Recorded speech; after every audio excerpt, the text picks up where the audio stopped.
बहुत लोग भावुक हो जाते हैं, जिनके यहाँ रुकने का प्रसंग होता है वो लोग भावुक। एक जगह तो बहुत ही भयानक स्थिति हुई, मैं ही घबरा गया। एक जगह कथा थी, अब जगह का नाम तो नहीं लूंगा मैं, तो वहां जो यजमान थे, मुख्य यजमान, वो इतने भावुक, इतने भावुक, पहले दिन से ही रोने लग गए। मैंने क्यों, क्या हो गया? बोले अब 6 दिन रह गए, आप 6 दिन रहोगे बस, लाल जी के केवल 6 दिन दर्शन होंगे।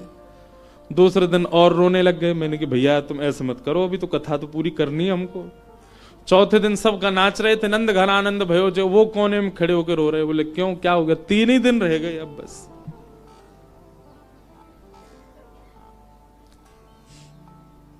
जिस दिन विश्राम दिवस था, मैं तो बहुत घबरा रहा था। मैंने आज क्या होगा, वो पहले दिन से ही रो रहे हैं। वही हुआ। अच्छा, ऐसा और था कि कथा करते ही मुझे एयरपोर्ट जाना था, मेरी फ्लाइट थी। कथा भी मैंने सुबह सुबह की थी 7 बजे से। आरती, विश्राम आरती हो रही थी और मैं बस ये था कि हे लाल जी कुछ हो नहीं, बहुत भाव में। वही हुआ, आरती करते करते दोनों, पहले तो उनकी गृहिणी मूर्छित होकर गिर पड़ी, बेहोश ही हो गई, और फिर जो उनके पतिदेव थे उनको देख के वो भी हो गए।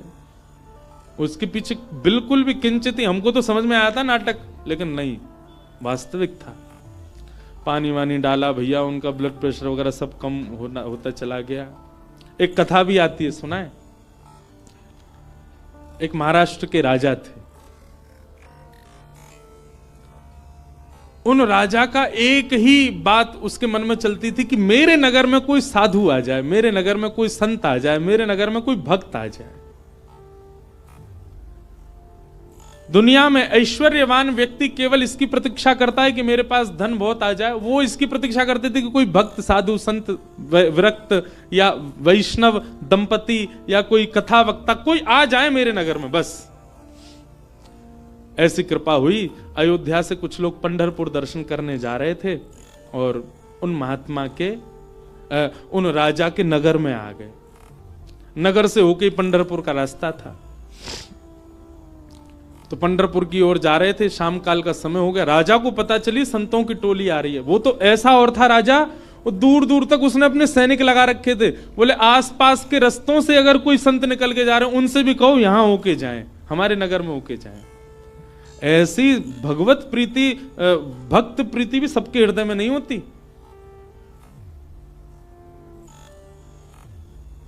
ये बात बंधुओं लिख लीजिएगा, जिस दिन हरि प्रिय आपको प्रिय लगने लग जाए, समझ जाना आप हरि से, आप हरि के प्रिय होते जा रहे हो। आपको पता चल जाता है व्रज से कोई आया, भले ही आप उसको जानते नहीं, पर आपके मन में उत्साह हो जाता है, हमारे वृंदावन से आए हैं, श्री राधारमण जी के यहां से आए हैं, श्री बिहारी जी के चरणों से आए हैं। भले ही आपका परिचय नहीं, फिर भी आप ब्रज से आए जान करके उनको प्रणाम करने जाओ। ऐसी प्रीति अगर आपके चित्त में है, आप प्रेम की अवस्था में आ चुके हो। हरि से ज्यादा हरिजनों से प्रीति हो तो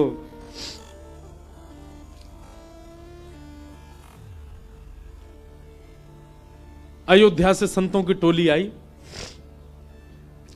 रात में राजा ने खूब सुंदर उनका स्वागत किया, सबके लिए बढ़िया शिविर बनवाए, बढ़िया सबके लिए भोजन की व्यवस्था करी। सब साधु महात्मा बड़े प्रसन्न हो गए। बोले वाह भैया राजा, तेने तो हमारो दिल जीत लिया, क्या सुंदर व्यवस्था की, सब संतों के, सबके चरण धोए, सबको माला पहनाई, प्रसाद पवाया, सोने की उत्तम व्यवस्था। और राजा रात में सोने अपने महल में नहीं गया, वहीं बैठा शिविर के बाहर ही पूरे परिवार सहित, कि कोई संत कोई आज्ञा कर दें सेवा के लिए, हम उनकी सेवा करें। संतों ने दूसरे दिन उठ करके राजा से कहा, देखो हम तुम्हारी सेवा से इतने प्रसन्न हैं कि हम सबके मन में आया कि हम कम से कम 5 दिन तो यहां रुकें। राजा रोने लगा, बोले महाराज मेरे ऊपर बड़ी कृपा, आप रुकिए। 5 दिन पूर्ण हुए। सब संत बोले भैया हमको पंढरपुर जाना है, अब आप हमको आज्ञा दो। राजा बोला भगवान मैं अपनी एक बात निवेदित करूं। बोले क्या? 5 दिन बाद रामनवमी है, श्री राम जी का अद्भुत उत्सव है, आप लोग सब यहीं रुक जाएं, 5 दिन और रामनवमी करके चले जाएं। संत बोले भाई क्या बुराई है, इतनी अच्छी व्यवस्था राजा कर ही रहे हैं, वहीं बढ़िया कीर्तन भजन होने दो, सत्संग होने दो। 5 दिन रुक गए, सबने रामनवमी करी, अभिषेक किया राम जी का। रामनवमी पूर्ण करके सब अगले दिन संत महापुरुष बोले अब हमको आज्ञा दो, हम लोग सब चलें पंढरपुर। बोले महाराज नेक और रुक जाओ, हनुमान जयंती और आ रही है, हनुमान जन्मोत्सव, आप सब लोग रुके रहेंगे तो आप सबके सानिध्य में, हमको तो कुछ आता नहीं, हम हनुमान जी का जन्मोत्सव करेंगे। अब वो सेवा इतनी अच्छी कर रखी थी कि कुछ संत तो बेचारे उसके पक्ष में रहते थे, बोले रुक ही जाओ, बढ़िया व्यवस्था तो कर ही रखी है। रुक गए, हनुमान जन्मोत्सव तक सब लोग रुक गए, सब लोगों ने हनुमान जी का जन्मोत्सव मनाया।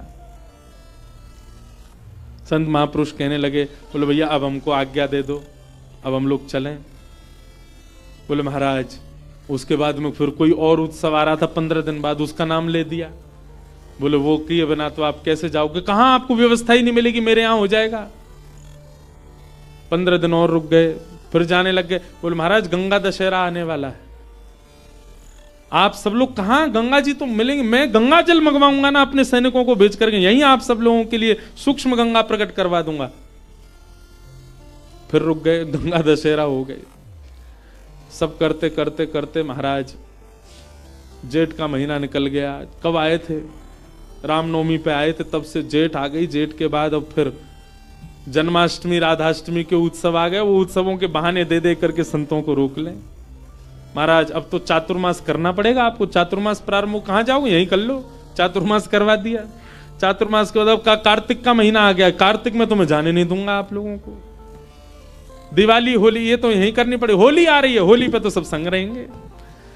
करते करते फिर से रामनवमी आ गई। संत जनों ने चरण पकड़े, बोले राजन अब तो जान दो हम।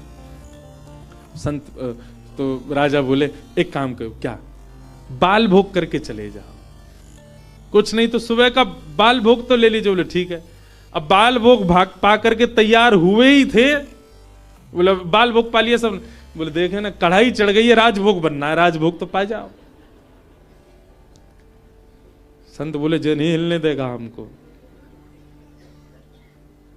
बोले देखो ये सब अनादर हो जाएगा, इतनी पूड़ी कचौड़ी सब्जी बन रही है, इनको तो पा जाओ।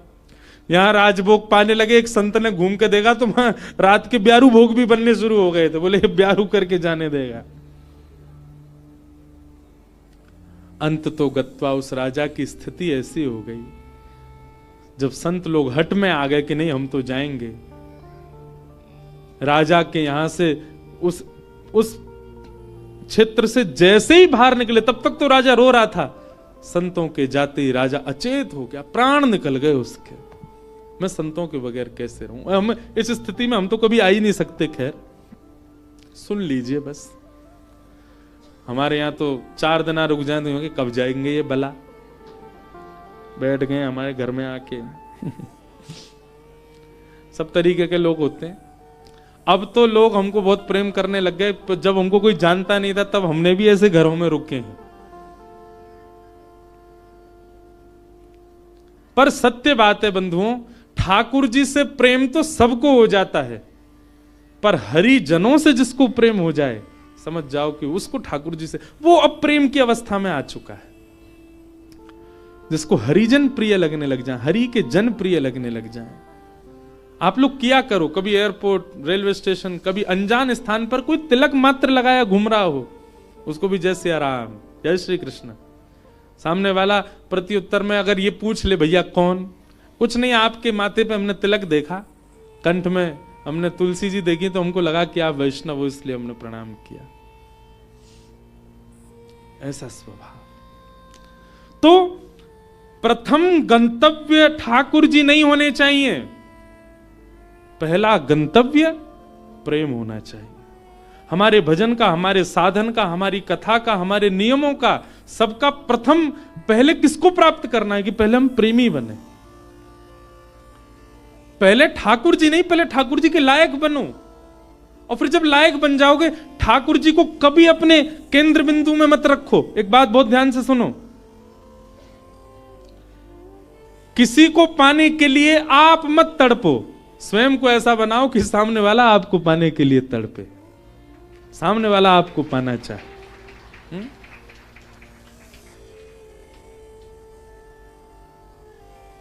पिक्चरों में ऐसे दिखाते हैं ना कि कोई प्रेम करता था किसी कन्या से और उसको सीधे तो पा नहीं पाया, तो खुद इतना बढ़िया पढ़ लिख करके बड़ा मजिस्ट्रेट बन गया महाराज, आगे पुलिस पीछे पुलिस, अब वो छोरी डोल रही है वाकू पावे को, इससे मेरा ब्याह हो।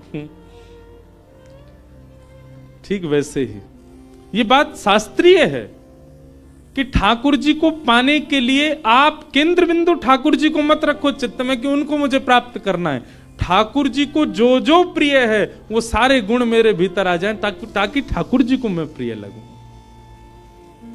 आप पीछे मत पड़ो उनके, स्वयं को ऐसा बनाओ कि ठाकुर जी पीछे पड़े आपके। श्रीमद् वल्लभाचार्य जी के चरित्र में आता है कि, बहुत ध्यान से सुनिएगा,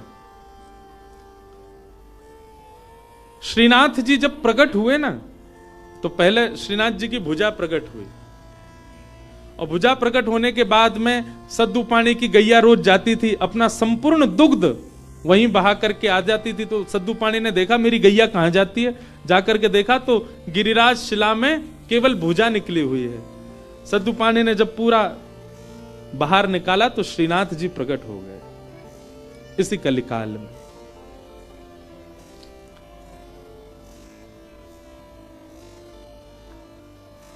तो सद्दू पानी ने ठाकुर जी से प्रार्थना की कि ठाकुर जी आपके लिए क्या लाऊं मैं, आप क्या पाएंगे, क्या व्यंजन लेंगे, क्या भोग प्रसाद लेंगे, आप विश्वास मानेंगे। हमारे श्रीजी बाबा श्रीनाथ जी उन्होंने कहा, बोले हे सद्दू पानी, जब तक मेरे श्रीमद् वल्लभाचार्य जी नहीं आएंगे तब तक मैं केवल दूध पीऊंगा। ठाकुर जी ने पयोव्रत किया। भक्त भगवान के लिए व्रत करता है, पर ठाकुर जी ने व्रत किया कि जब तक वल्लभाचार्य जी नहीं आएंगे मैं केवल दूध पीऊंगा। श्रीनाथ जी जो आजकल उदयपुर के पास नाथद्वार में विराज रहे हैं, जब ये गिरिराज जी में प्रकट हुए तब की लीला है।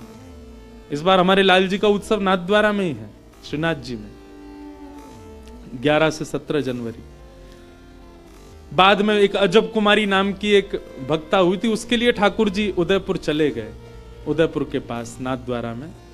प्रकट तो आप गिरिराज जी में ही हुए थे। तो ठाकुर जी कितने वर्षों तक केवल दूध पी करके रहे। एक दिन अपनी समस्त शिष्य मंडलियों के साथ श्रीमद् वल्लभाचार्य जी महाराज जब गोवर्धन पधारे, पूरे ब्रज में हल्ला हो गया, कोई बहुत बड़े आचार्य आए हैं। बोले नाम क्या, बोले वल्लभाचार्य। जब ये नाम सद्दू पाने के कान में पड़ा, ब्रजवासी सद्दू पाने दौड़े दौड़े गए और वल्लभाचार्य जी के चरणों में निवेदन करके रोने लगे। वल्लभाचार्य जी बोले रो क्यों रहे हो? बोले नाथ, भक्त को व्रत करते देखा है मैंने, पर इस जन्म में मैंने भगवान को व्रत करते हुए भी देखा है। हमारे इस गिरी कंदरा से साक्षात गोवर्धन नाथ जी का स्वरूप श्रीनाथ जी प्रकट हुए। मेरी गैया को दूध नित्य पियो करते, मैंने उनसे निवेदन किया कि आपको कहा भोग धराऊं। समोह से बोले मैं तो दूध ही पीऊंगा। मैंने कि कब तक दूध पियोगे? बोले जब तक वल्लभाचार्य जी नहीं आएंगे तब तक दूध ही पीऊंगा। भक्त ठाकुर की प्रतीक्षा करे ये तो सुनोगे हो, पर ठाकुर भक्त की प्रतीक्षा कर रहे हैं। हे नाथ, मेरी आप से प्रार्थना, जल्दी मिलो ठाकुर जी से और जल्दी अन्न पवाओ ठाकुर जी को। श्रीमद् वल्लभाचार्य, आप सबने चित्र देखा होगा निश्चित ही, अगर कोई श्रीनाथ जी से या हमारे गोवर्धन नाथ जी से परिचित है, वल्लभाचार्य जी के भाव में है। सद्दू पानी ने आवाज लगाई, लालन, हे श्री जी बाबा देखो श्रीमद् वल्लभाचार्य पधारे हैं। और ऊपर से नन्हे से गोपाल जी, 4 वर्ष की अवस्था के गोपाल जी, 2-4 दतुइयां निकली हैं बस, गोल मटोल लाला, घुंघराले केश हैं, वही श्रीनाथ जी। ऊपर गिरी कंदरा से नीचे देखते हैं श्रीमद् वल्लभाचार्य जी को, वल्लभाचार्य जी ऊपर देखते हैं ठाकुर जी को, और दौड़े वहां से ठाकुर जी, यहां से वल्लभाचार्य जी, और मध्य गोवर्धन में दोनों ने गाढ़ आलिंगन किया एक दूसरे का। ये चित्र देखा होगा आपने वल्लभाचार्य जी, और नहीं देखा हो तो गूगल पे देखना, वल्लभाचार्य जी श्रीनाथ जी मिलन पिक्चर, ऐसे ठाकुर जी ने आलिंगन कर रखा वल्लभाचार्य जी को, नेत्रों से आंसू गिर रहे हैं। वल्लभाचार्य जी बोले ठाकुर जी आप क्यों इतने श्रम में रहे, कुछ पाया नहीं? तो वल्लभाचार्य जी महाराज ने अन्नकूट बनवाया ठाकुर जी के लिए, 56 भोग तैयार करवाए। और श्री जतिपुरा में, गोवर्धन के जतिपुरा में, वहां श्रीमद वल्लभाचार्य जी ने श्रीनाथ जी का अन्नकूट किया, 56 भोग पवाए, ठाकुर जी का अन्नप्राशन हुआ। मतलब इतने वर्ष बाद ठाकुर जी ने अपना पयोव्रत, दूध का जो व्रत था वो छोड़ के अन्न ग्रहण किया। किसके लिए? अपने एक भक्त के लिए। तो भैया केंद्र बिंदु में ठाकुर जी नहीं, केंद्र बिंदु में प्रेम लाओ। आपके केंद्र बिंदु में प्रेम आ गया और प्रेम आपके चित्त में आ गया तो आप ठाकुर जी के केंद्र बिंदु में रहोगे, ना कि ठाकुर जी आपके केंद्र बिंदु में। स्वयं को निर्माण ऐसो करो, कथा सुन के, संत संग करके, सत्संग करके, वैष्णव संग करके, भजन करके, कीर्तन करके, कि ठाकुर जी आपकी प्राप्ति के लिए विचरण कर रहे हैं, कि जे मोकू मिले कैसे भी।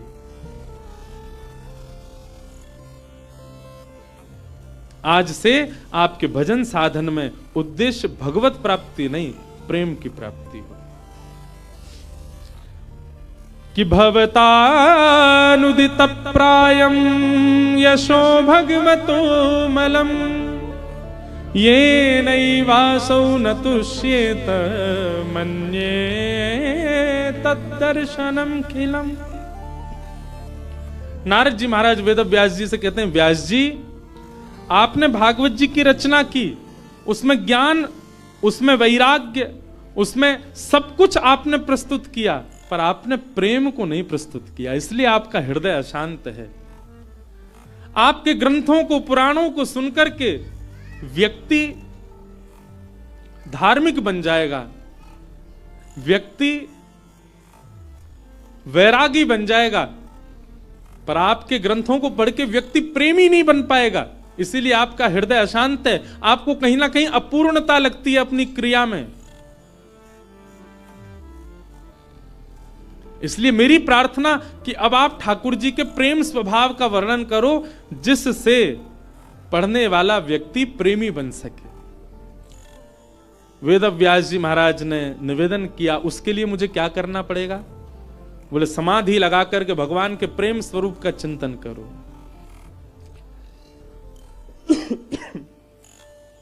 श्री वेद व्यास जी महाराज ने समाधि लगाई और समाधि की भाषा में ही अपने अंतिम कृति का निर्माण किया वेद व्यास जी ने। इसी ब्रह्म नदी में, इसी हिमालय की पर्वतों पर वेद व्यास जी ने ऐसी रचना की जिसको सुनकर पढ़कर के मानव प्रेम का अधिकारी बन जाता है, ठाकुर जी का अधिकारी बन जाता है। और उस संहिता का नाम है श्रीमद् भागवत महापुराण। बोलो भागवत महापुराण की जय। ये प्रेम संहिता है। भागवत जी श्रवण के बाद, भागवत जी अध्ययन के बाद, भागवत जी के अवलोकन के बाद प्रेम प्रस्तुत होता है चित्त में।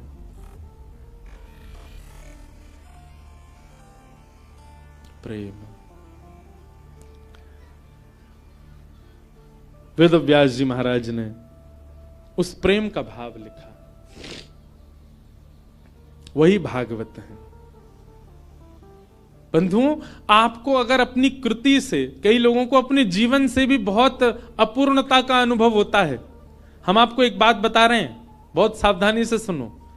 अपने कर्म से, अपने जीवन से, अपने संबंध से कई लोगों का मन बहुत जल्दी उचट जाता है। कई लोगों को अपना जीवन भी अच्छा नहीं लगता। क्यों?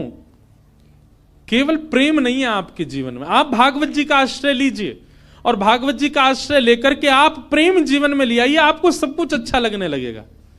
एक बात बता रहे हैं, प्रेमी व्यक्ति का स्वभाव ऐसा हो जाता है कि वो अव्यवस्था में भी प्रसन्न रहने लगता है।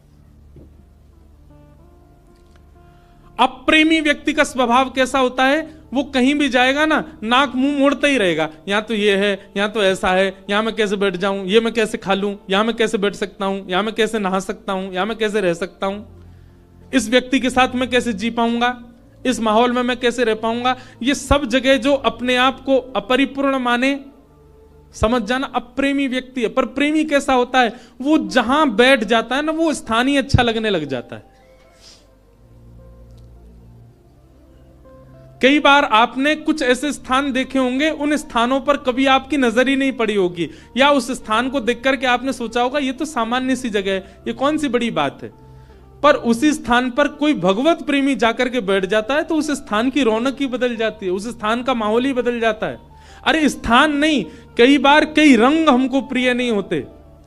मैं अपना अनुभव बता रहा हूं, कई रंग हमको प्रिय नहीं होते, कई कलर्स हमको अच्छे नहीं लगते, पर वही रंग वही कलर, उसमें कोई प्रेमी व्यक्ति अगर आ जाए, उस प्रेमी व्यक्ति उस कलर में या रंग का आश्रय ले ले, वो रंग भी अच्छा लगने लग जाता है।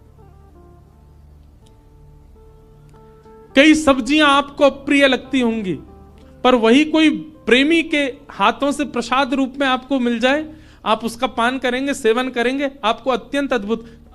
और अगर आपको अनुभव करना हो तो हम बता रहे हैं, अरबी की सब्जी हर कोई नहीं पा सकता, इतनी बढ़िया नहीं लगती। हमारी श्री जी को बहुत प्रिय है, किशोरी जी को बहुत प्रिय है, लाडली जी को अरबी का भोग लगता है।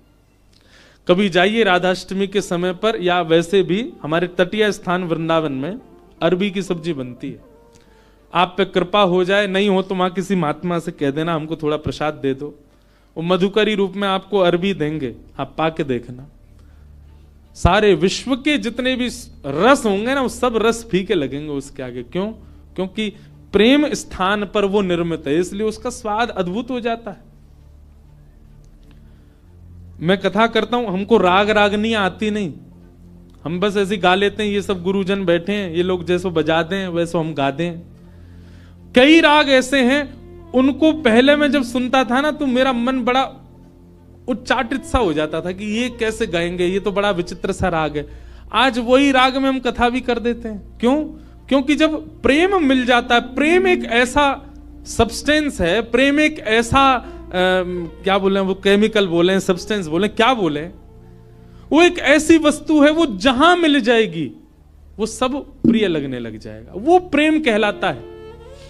प्रेम का मतलब केवल स्त्री पुरुष का प्रेम मत समझा कीजिए आप, कोई प्रिय लगने लग जाए वो नहीं, सब कुछ प्रिय लगने लग जाए, वो प्रेम है। वास्तविक प्रेमी आप अपने आप को ऐसे नहीं मान सकते, उसके लिए नस काट रहे घूम रहे हैं, हॉस्पिटल में भर्ती है गए, वो क्या बता रहे हैं, बोले भाई टैग लग गया इसके ऊपर, काहे का, बोले प्रेमी है। आप इस प्रकार प्रेम की अवहेलना मत करो, प्रेम की निंदा मत करो।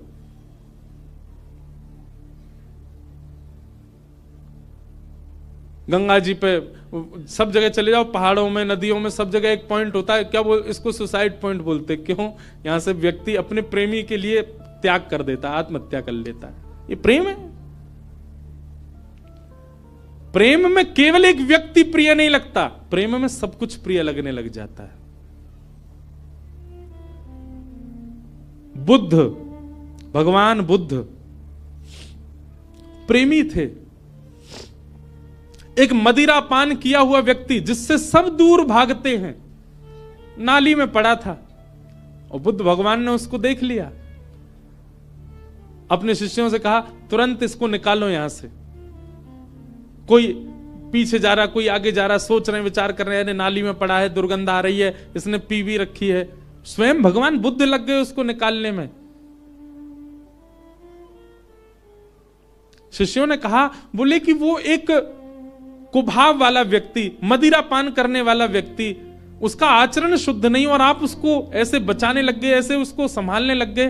तो बुद्ध भगवान बहुत अच्छी बात कहते हैं, तुम साधक क्यों बने हो, तुम भक्ति के पथ पर क्यों चल रहे हो? क्या तुम केवल शुद्ध लोगों से ही मिलोगे, सुधरे हुए लोगों से ही मिलोगे? अरे जो पहले से ही शुद्ध हैं, जो पहले से ही सुधरे हुए हैं, उनके बीच बैठ करके तुमने क्या नया कर दिया? तुम वैष्णव इसलिए बने हो, तुम भक्त इसलिए बने, तुम साधक इसलिए बने, जो अपवित्र हैं उनको पवित्र करने का भाव तुम्हारे चित्त में आए। जो अप्रेमी हैं वो प्रेमी बने, ये भाव स्वभाव तुम्हारा बने। हम इसलिए साधक बने। केवल माला देने वाला व्यक्ति को ही हम पूजें, उसी को ही हृदय से लगावें, ये हमारा स्वभाव है। सबको लगाना है, सबको उस पथ का राही बनाना है, इसलिए हम वैष्णव बने। अंगुलीमाल की कथा सबने सुनी होगी। एक राक्षस था, मानव था पर राक्षस के स्वभाव का था। उस पर्वत पर रहता था, उस पर्वत के आसपास कोई भी मानव उसको दिख जाता था, उसको मार करके उसकी उंगली काट करके अपने गले में माला बना के पहनता था, इसलिए उसका नाम था अंगुलीमाल। इतनी सारी उंगलियों की माला उसने पहन रखी थी, उसका रूप देखते ही भाग जाते थे लोग। भगवान बुद्ध जा रहे थे और जैसे ही मार्ग पर जाने लगे तो एक गांव पड़ा। गांव के लोगों ने कहा, भगवान आप सीधे ना जाकर के थोड़ा दाएं होकर के जाइएगा। क्यों? सीधे जाएंगे तो आगे एक पर्वत पर अंगुली माल रहता है, वो लोगों को मार के उनकी उंगली काट के अपने गले में पहन लेता है। भगवान बुद्ध बोले उसके पीछे कारण? बोले वो अपना बल बताना चाहता है, देखो मैंने इतने लोग मार दिए, इतनी उंगलियां मत, इतने लोग, इतना बल है मेरे पास।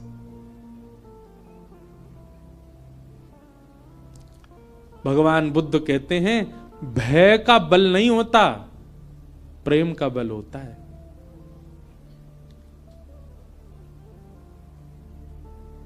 भय से जो अपने बल को आपके चित्त में प्रतिष्ठित करे वो बहुत लंबे समय तक नहीं रह सकता, लेकिन प्रेम से अपने आप को आपके चित्त में जो अवस्थित करे वो मरते दम तक आपके चित्त में रहेगा। मानस जी में एक बहुत अच्छी लीला आती है कि राम जी वन में विचरण करते थे और जब भूख लगती थी ना तो किसी के यहां से, किसी के घर से या किसी नगर से लक्ष्मण जी सामग्री ले आते थे, जानकी जी बनाती, राम जी पाते थे। लेकिन ऐसा वर्णन आता है कि कई बार लक्ष्मण जी को सामग्री नहीं मिली और वनवासी थे तो उनके पास धन भी नहीं था, भाई दे के ले लें। तो राम जी जाते थे सामग्री लेने के लिए, और राम जी जब जाते थे तो सामग्री लेके ही आते थे। तो फिर मानस जी में तुलसीदास जी वर्णन करते हैं कि राम जी ऐसा क्या दे के आते थे कि लोग सामग्री देने को राजी हो जाते थे। राम जी के पास कुछ था तो था नहीं, ना तो धन था, ना वैभव था, ना कुछ रुपया थे, क्या देते थे राम जी? तो मानस जी में श्री गोस्वामी जी वर्णन करते हैं कि राम जी जब कुछ सामग्री लेते थे या सामग्री लेते भी थे, या फिर कई बार सीता जी बड़ी रसोई बनाती और संतों को पवाते, संतों को पवाने के बाद दक्षिणा देनी होती है, तो ये दक्षिणा के आदान प्रदान पर या सामग्री के आदान प्रदान पर राम जी क्या देते थे? तो गोस्वामी जी वर्णन करते हैं, बोले कुछ नहीं, राम जी मंद मंद मुस्कुरा देते थे, उनकी मुस्कान ही सबसे बड़ी दक्षिणा थी। उसको लेकर के व्यक्ति कहते तुम तो भैया सब कुछ ले जाओ हमारा, बस ये मुस्कुराते रहो, तुम्हारी मुस्कान ही सब बढ़िया।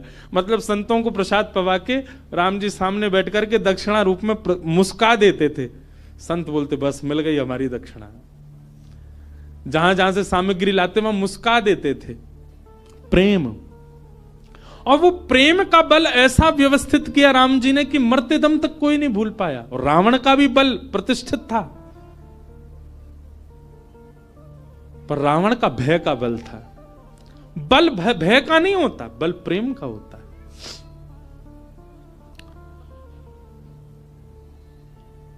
बुद्ध भगवान चले गए उसी मार्ग पर जहां अंगुलीमाल था। जैसे ही पहुंचे पर्वत के ऊपर, अंगुलीमाल ने दूर से ही कहा, मैं साधु सन्यासियों का बहुत सम्मान करता हूं, पहले तुमको सचेत कर रहा हूं, मार्ग बदल दो अपना, मेरे पास आ गए तो तुम्हारा सर धड़ से अलग कर दूंगा। मैं चेतावनी दे रहा हूं, मेरे पास मत आना। पर बुद्ध रुके नहीं, सीधे चले गए।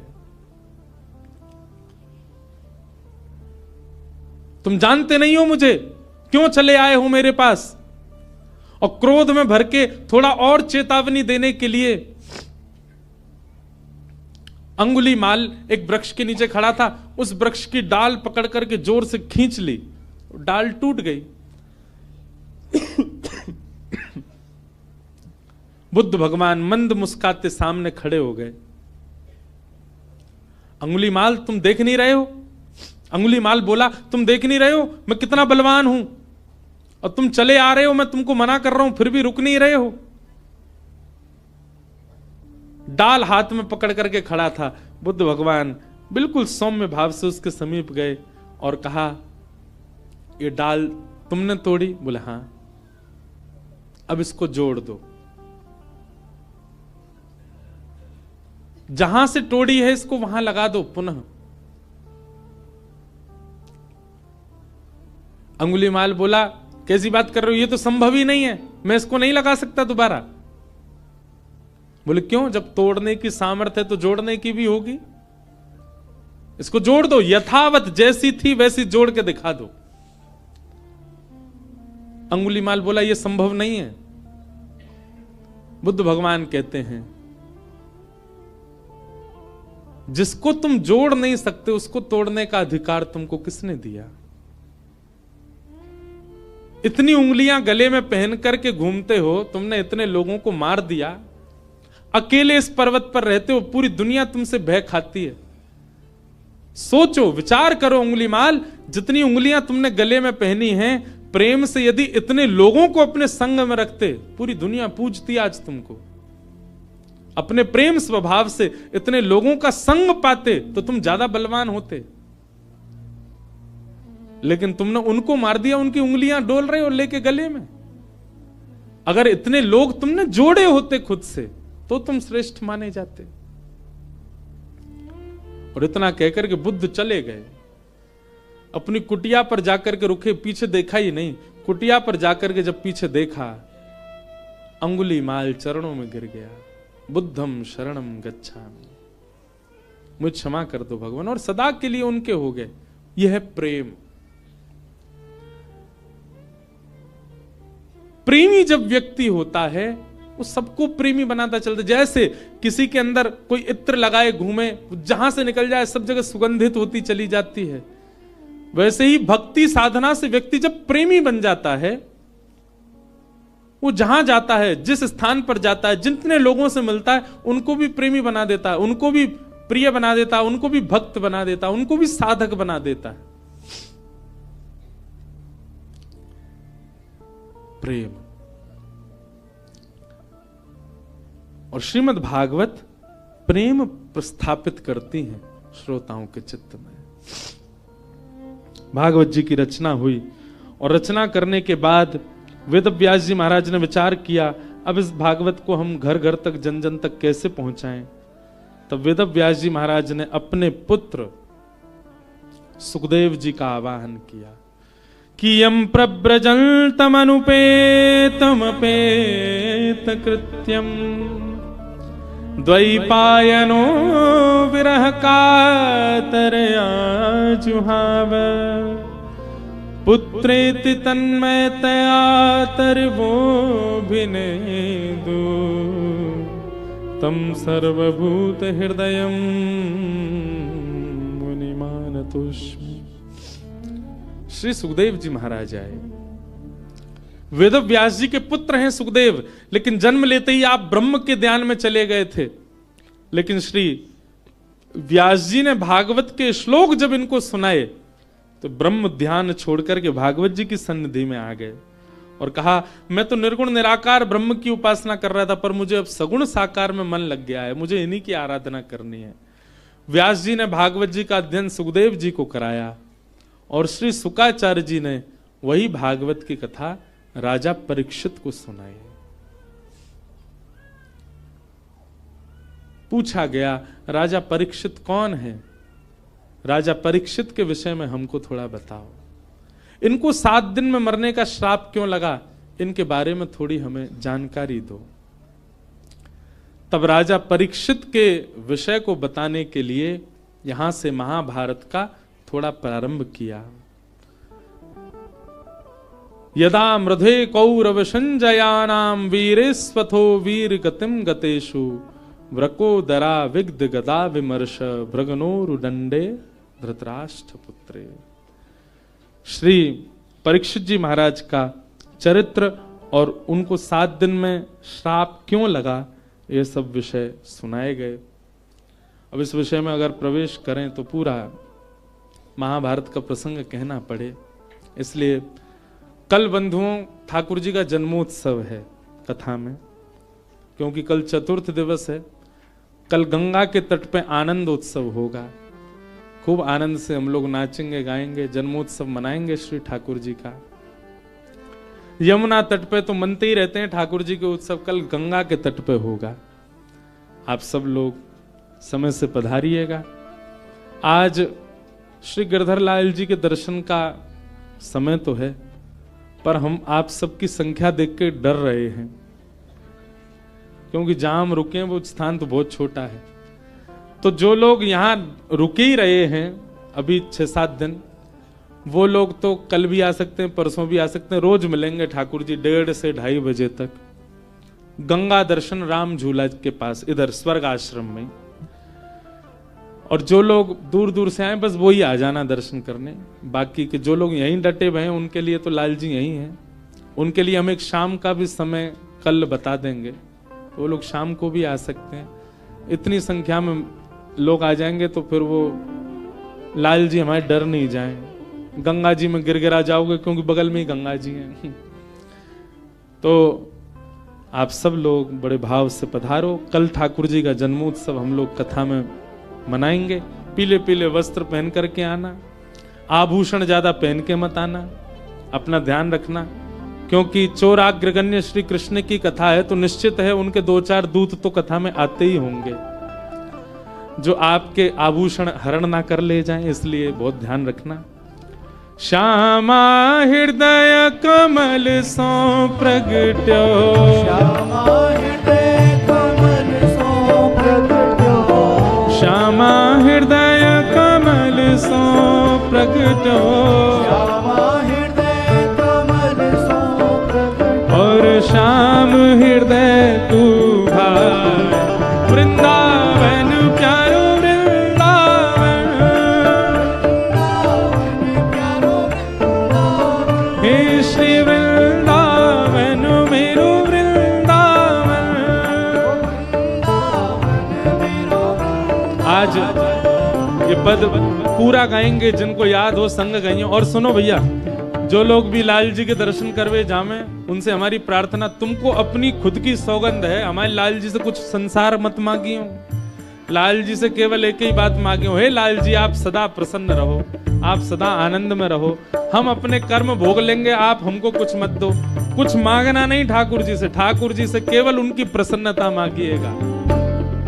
हे सब सुख सागर रूप उजागर रहे वृंदावन धाम, सब सुख सागर रूप उजागर रहे वृंदावन धाम, हे सब सुख सागर रूप उजागर रहे वृंदावन धाम, सब सुख सागर रूप उजागर रहे वृंदावन धाम। ओ रूप गोस्वामी प्रगट कियो जहाँ, रूप गोस्वामी प्रगट कियो, श्री रूप गोस्वामी प्रगट कियो जहाँ, रूप गोस्वामी प्रगट कियो, राधा गोविंद रूप निधान, वृंदावन प्यारो वृंदावन।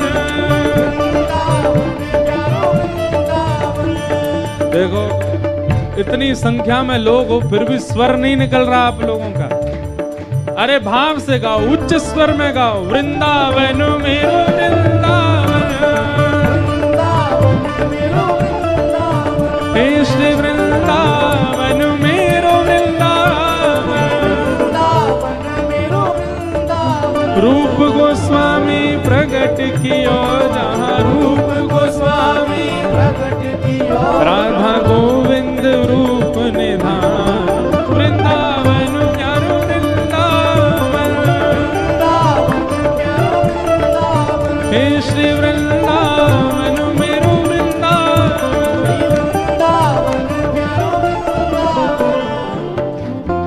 विहरत निस दिन कुंज गलन में, ब्रज जन मन सुख धाम, विहरत निस दिन कुंज गलन में, ब्रज जन मन सुख धाम, हाँ प्यारो ब्रज जन मन सुख धाम, प्यारो ब्रज जन मन सुख धाम। हे मदन मोहन को रूप निरख के, मदन मोहन को, श्री मदन मोहन को रूप निरख के, मदन मोहन को रूप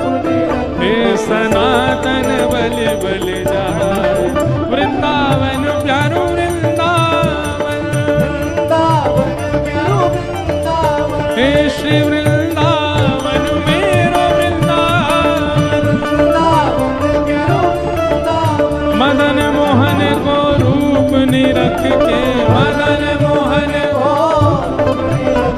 सनातन बलि बलि जाए वृंदावन प्यारो वृंदावन हे श्री वृंदावन मेरो वृंदावन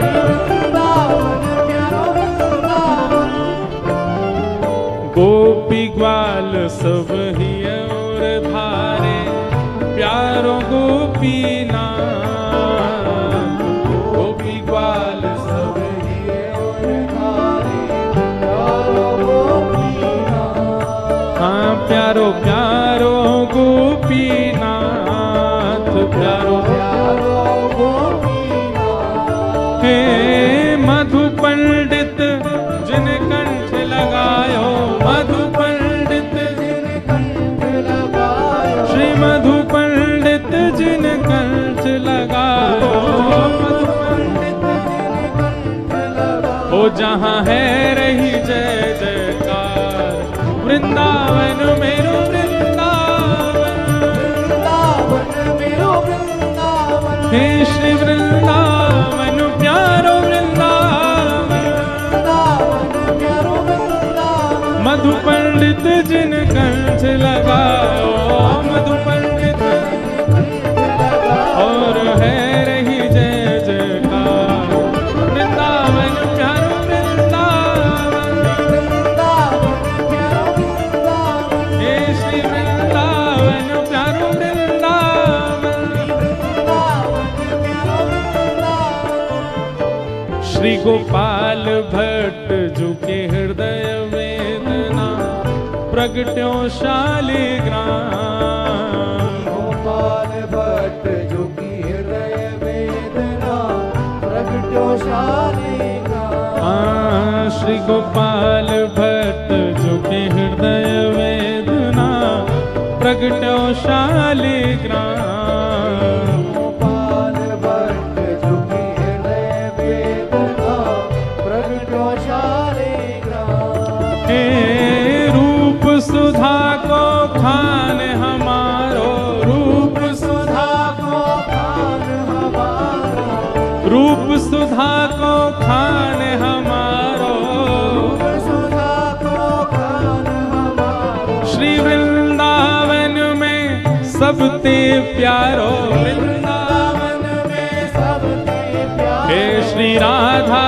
रमण जुलाल वृंदावन मेरो वृंदावन प्यारो वृंदावन हे श्री वृंदावन मेरो वृंदावन रूप सुधा को खान हमारो रूप सुधा को खान हमारो श्री वृंदावन में सबते न्यारो वृंदावन में सबते न्यारो श्री राधा रमण जुलाल वृंदावन प्यारो वृंदावन प्यारो वृंदावन हे श्री वृंदावन मेरो वृंदावन जज राधा रमण मेरो राधा रमण राधा रमण मेरो राधा रमण ओ मेरो राधा रमण प्यारो राधा रमण मेरो राधा रमण प्यारो राधा रमण ओ मेरो राधा रमण प्यारो राधा रमण राधा रमण प्यारो राधा रमण ओ मेरो राधा रमण प्यारो राधा मेरो राधा रमण प्यारो राधा रमण आतुर हित हरि वंश पुकारो श्री राधा राधा नाम आतुर हित हरि वंश पुकारो राधा राधा। अभी यहाँ कथा 12 को विश्राम करके श्री वृंदावन के मदन टेर में 14 तारीख को सुबह 9 बजे से श्री हितरवंश महाप्रभु का चरित्र हम एक दिन सुनाएंगे। जो लोग भी वृंदावन पहुंच रहे हो 14 तारीख को मदन टेर आना, जहां श्री राधा वल्लभ जी पहली बार विराजे वृंदावन आकर के। मदन टेर यमुना तट आयो, मदन टेर यमुना तट आयो, सघन कुंज वृंदावन आयो, सघन कुंज वृंदावन आयो। हे तट आयो मदन वीर यमुना तट आयो आ सघन